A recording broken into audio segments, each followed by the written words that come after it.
And we saw the same thing take place after October 7th with the White House, green lighting Israel's genocidal military operation in the Gaza Strip on the basis of lies, deceptions, and distortions of half-truths spun straight out of Netanyahu's office and into the mouth of Biden, starting with the 40 beheaded babies lie. But one of the greatest lies that hasn't been unpacked yet, which I delved into at the Gray Zone, was what actually took place on October 7th, and raising the question of how many Israelis were actually killed by the Israeli military using the same doctrine of disproportionate force and the indiscriminate use of heavy weapons that we're now seeing in the Gaza Strip. First of all, we now know from official Israeli statistics and confirmed deaths published by Haaretz that at least 50% of those killed were on military bases at the time. They were Israel's Gaza division, which was enforcing the siege of Gaza, active duty soldiers in uniform. They were the main targets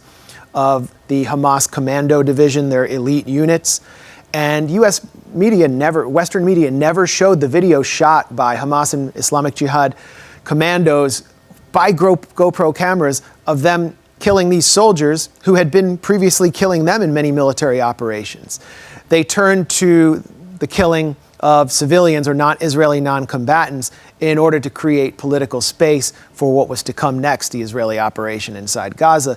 Now, it's clear that in the attempt to take captives, Hamas militants did kill civilians. They were shot with Kalashnikovs.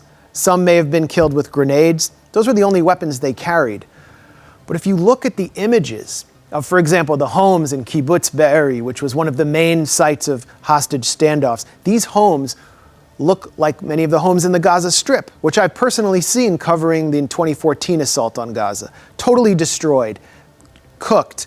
Entire families were actually found in these homes, Israeli families, under rubble, as Palestinian families are now being found in Gaza.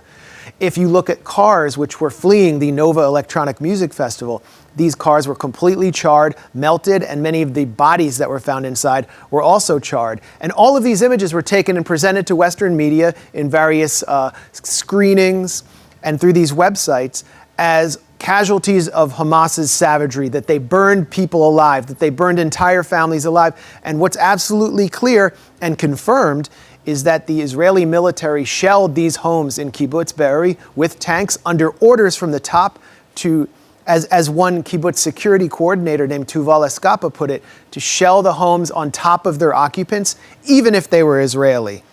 And we can go through so many other testimonies produced in Hebrew media, which I synthesized in my report to show a systematic campaign of friendly fire ordered from the top of the Israeli military to prevent Hamas militants from taking captives into the Gaza Strip.